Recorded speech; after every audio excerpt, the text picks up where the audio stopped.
What's up, everybody? It's the Alex Leak and Friends NFL podcast back for another week. I'm your host, Alex Leak. We got Bret back on the show. Bret, good to have you on. Yeah, glad to be back, man. Thanks for having me. Yeah, the season right around the corner. We're getting all hyped for the 2021 NFL season with fans back, full stadiums, and some great football. This will be the 2021 LA Rams season preview. Looking back at their 2020 season, they went 10-6, finished second in the NFC West, boasted the NFL's best defense, led by Aaron Donald and Jalen Ramsey, and they go into Seattle and take a road playoff win over the Seahawks, snapping their 10 straight home playoff win streak. So a big win there, but their season would end in Lambeau against the Packers 32-18 in the divisional round. Bad luck late in the year as Jared Goff, their starting quarterback, would suffer a broken thumb that would limit him late in the year and in the playoffs. But there was a lot of drama in LA last year as Rams head coach Sean McVay's relationship with Jared Goff became hostile late in the year. McVay throwing Goff under the bus for his play and post-game press conferences and cussing him out on the sidelines. By the playoffs, McVay was, quote, totally all in 100% on starting John Wolford over Jared Goff, end quote. Bret, what did you think of the Rams 2020 season? I mean, best defense in football, but kind of lost it offensively late in the year. What's your biggest take of McVay and Goff? And what's your thoughts? Because Goff is coming to Detroit now as your Lions quarterback. What did you think of the way Goff ended in LA? As far as what happened between him and the organization there, I don't know. That's between them. I think it's not how you want to go out on either side. Yeah. But it ended badly, and I think it could be good because it might give him, a huge chip on his shoulder to want to come out and prove some things. Yeah. And be over the top or overdo what his expectations are from other people.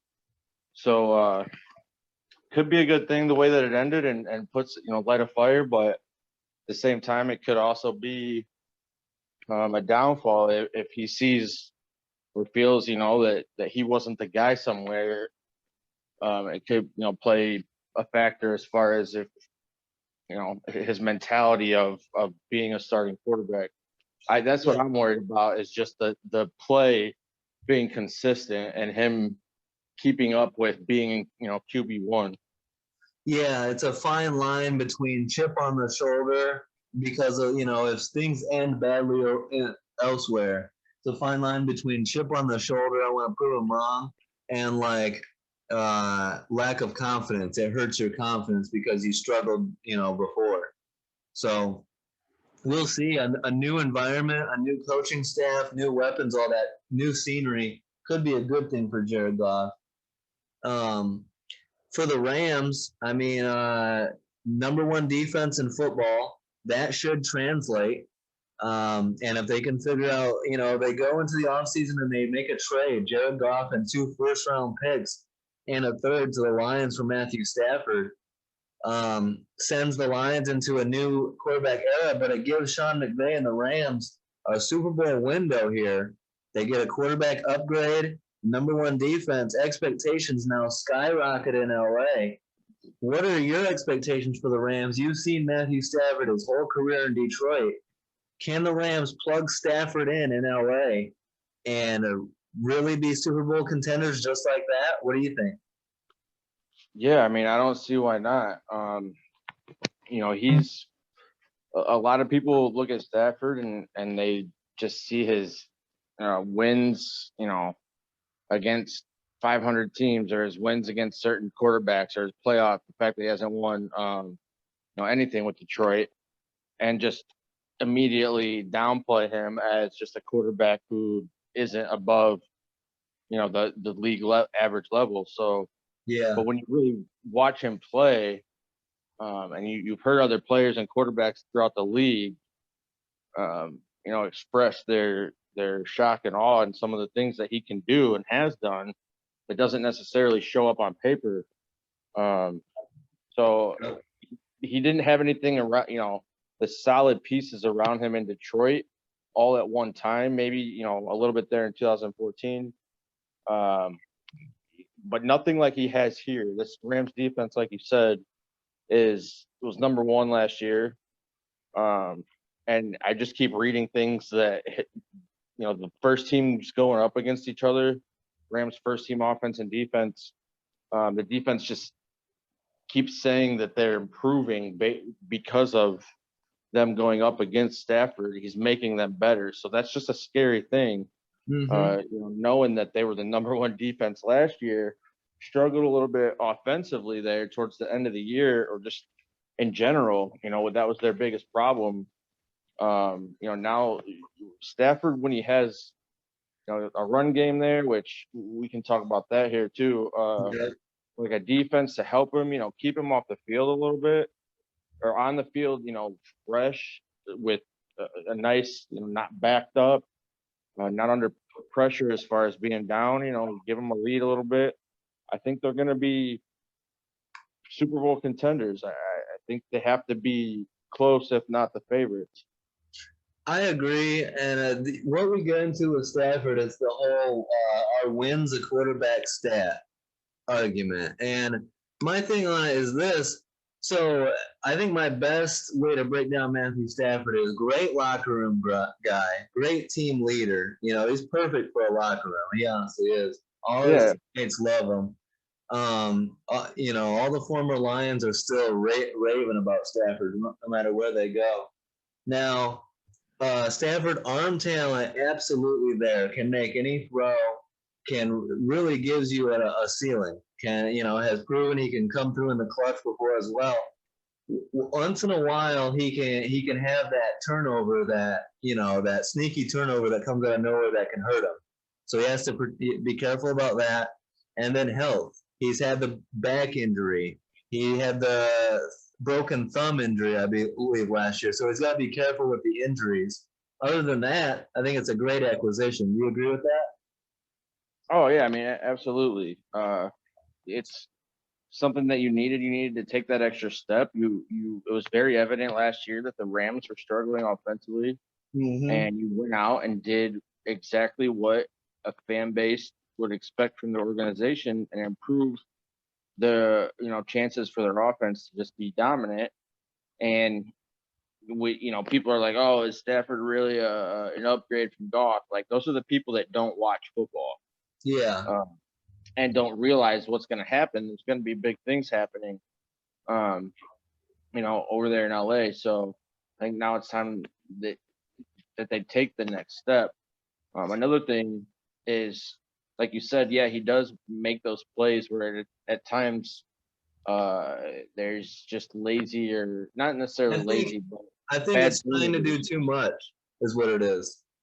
Yeah, and but I feel like he's limited too at times, because he was, in those situations, he wasn't able to try and make those plays where he, could thread the needle, and instead he, was late or whatnot due to whatever the situation in the game was.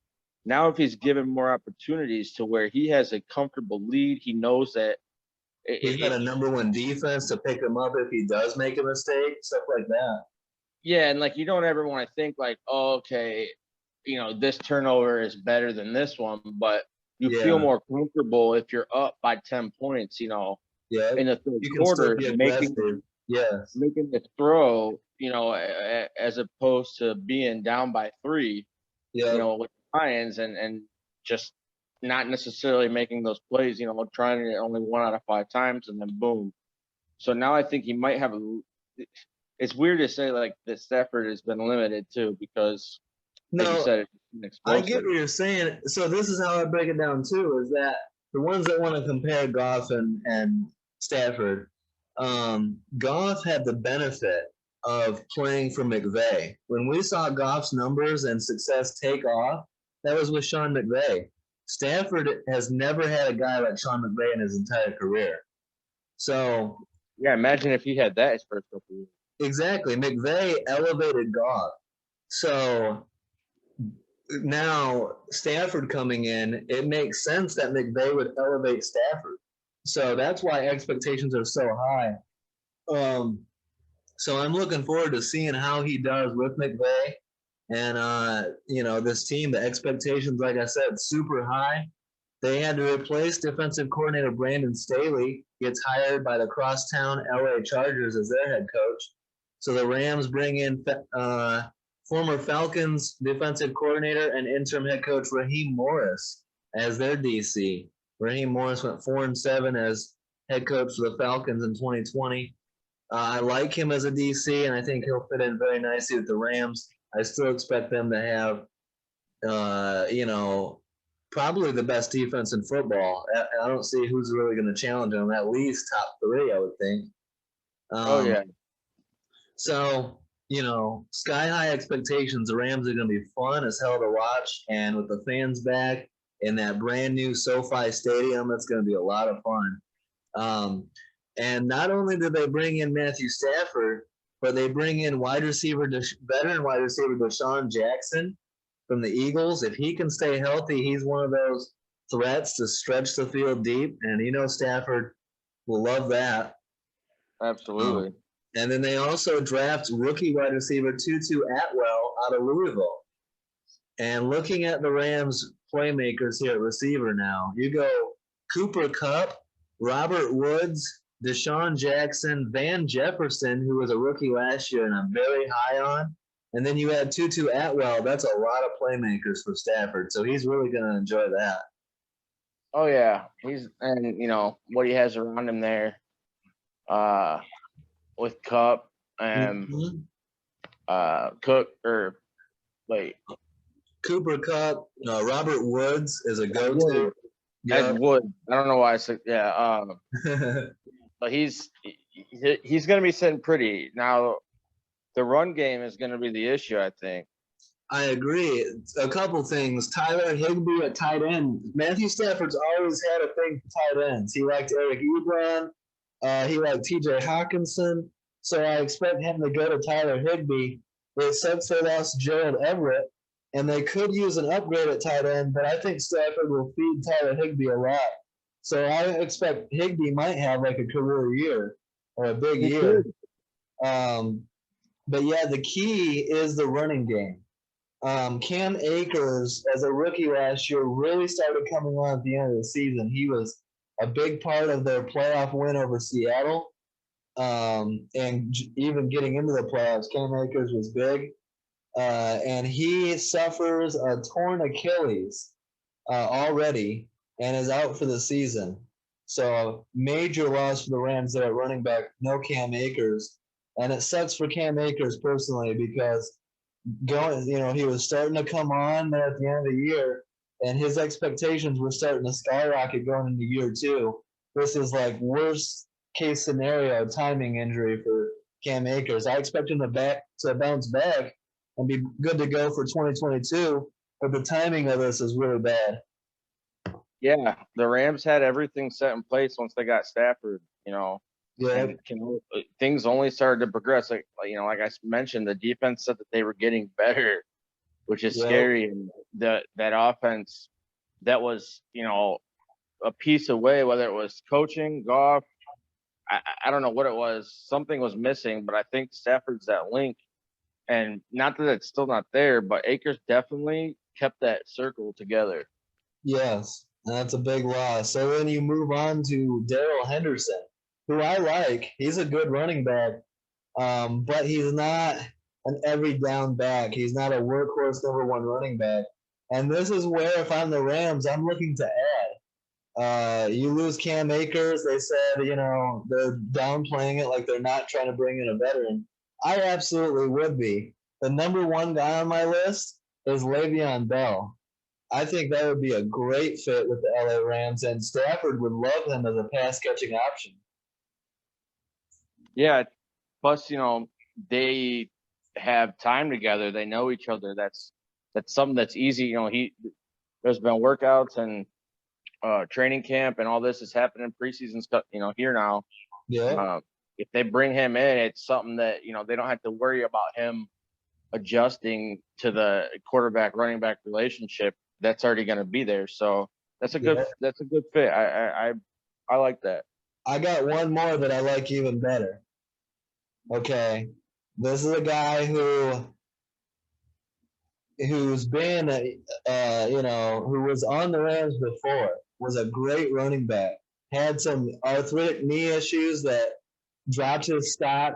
He left the team. He went to Atlanta, and I thought showed flashes last year with the Falcons. I'm surprised they let him go. I think he's still got some tread on the tires.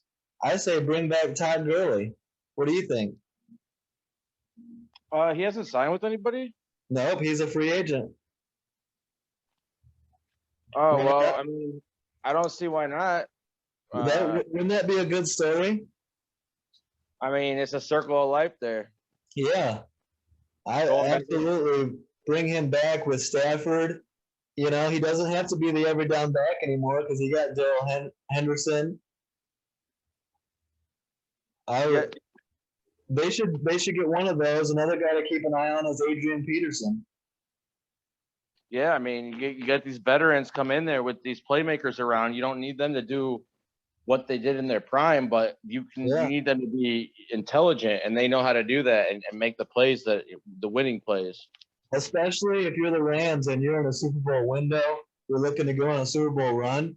We've seen teams like the Bucs and the Chiefs load up on talent that they don't even necessarily use. Like Le'Veon Bell didn't even play in the Super Bowl.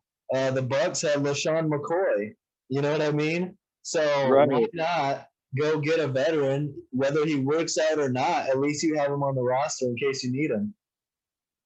Yeah, no, I agree. Why not? At this point, you have to do something, and you have to think of it as a strategic advantage. So if you go out and pick up somebody that Stafford either already has a relationship with, or it's a veteran who knows that they're not going to be the big playmaker, but they're going to be the big playmaker by making the plays that, are needed that aren't necessarily seen.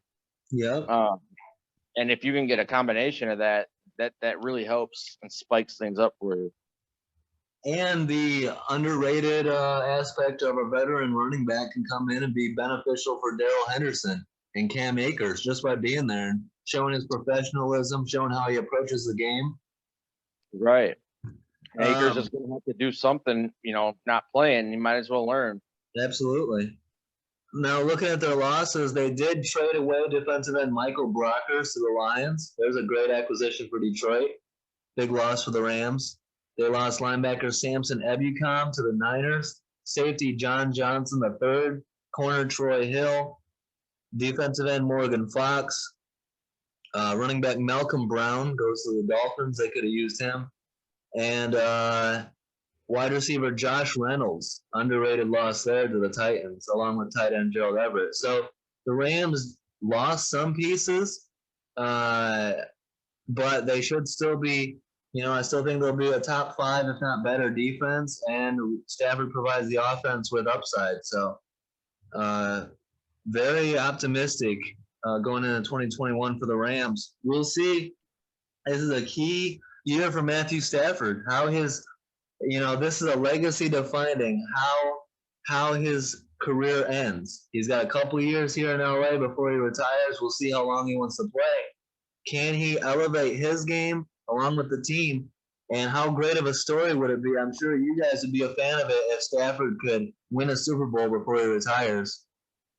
Oh, yeah. I mean, I'm in a lot of, Detroit or Lions blogs or groups. And there's a lot of praise. Like, there's a Matt Stafford Fanatics page, and that's cool.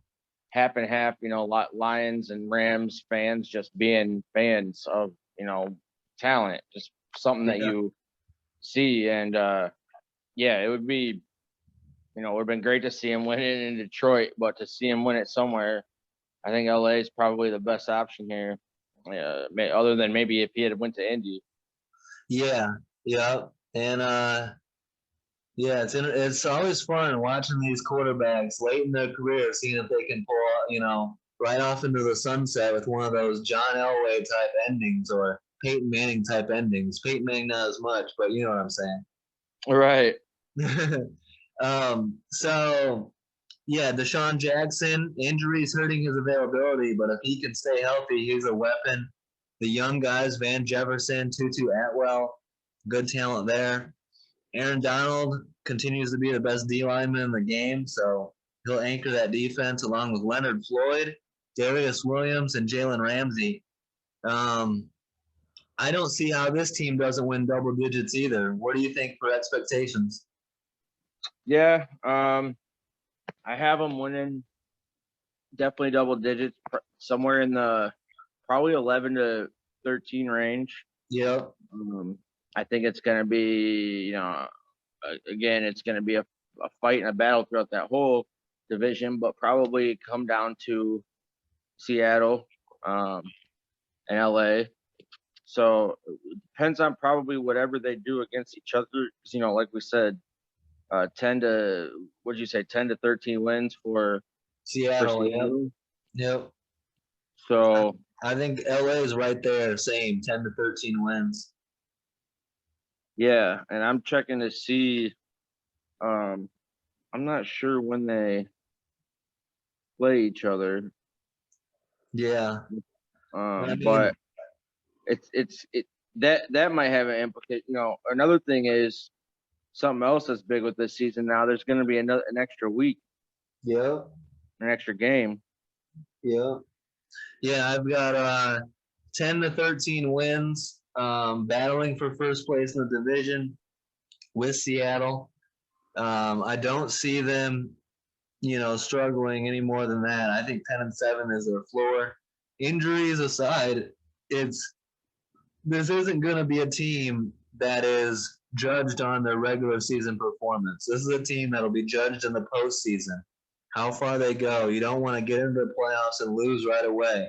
This is a team that needs to go at least to the NFC Championship game, deep playoff run, and they don't have to win the Super Bowl this year. As long as they're in position to compete for one, compete deep in the playoffs, and if they need to, retool and go at it again in 2022. But they need to show their ceiling, show their potential in 2021 with a deep playoff run. Yeah, no, I agree. Get Matthew Stafford his first career playoff win. That would be a big monkey off his back. Absolutely. And yeah, you've got the team, the pieces there. Everybody thinks that the thing missing was, not necessarily a leader, because I'm not saying that Goff wasn't, but somebody who could, step up and overcome if there is some differences between the sideline and you got to be able to shake it off. And I think a lot of the struggles last year were mental things with Goff. And, I don't think Stafford goes through that. I'll say it. The one thing missing from the Rams last year was good quarterback play. You're not wrong. They should get that this year. So we'll see. I can't wait. Very high expectations in LA. Bears Rams will start the season against each other. Can't wait for that ass kicking. But I'm gonna enjoy the preseason. Appreciate the fans. Don't forget to like, subscribe, leave a comment. Let us know what you think. Tell us if you got the Rams doing better or worse and winning the Super Bowl. Your confidence meter and Matthew Stafford and this Rams defense. So thanks, Bret. Good shit as always. And appreciate the support, guys. Have a great week and peace out.